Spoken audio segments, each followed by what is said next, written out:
Welcome to another tutorial in our Sharpcut software series. In this video, we will guide you through the cutting function, a crucial feature that allows you to efficiently execute your designs after completing the supernesting process. By the end of this tutorial, you'll be able to cut your designs with precision using Sharpcut software. Let's get started. After completing the supernesting process, you are ready to use the cutting function. Open the cutting interface, where you'll see a thumbnail of your arranged layout. Below the thumbnail, select your machine. Make sure your plotter is connected to your computer, as this will allow the software to recognize the available machines. If you're using a Sharpcut plotter, select Yink. If you have a different brand, Sharpcut software can recognize and support various brands. Just choose the appropriate one. If you're unsure of your machine's brands, you can try selecting each option until it connects.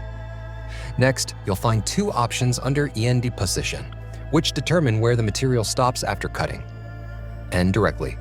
This option leaves the material at its current position once cutting is finished, forward 1 centimeter.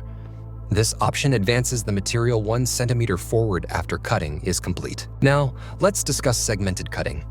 This feature allows you to limit the cutting to specific sections. When enabled, Plotter cuts the material in segments based on the length you set. This is useful to prevent material waste in case a section is cut incorrectly, as it confines any potential errors to a single segment. We recommend enabling this option for better control.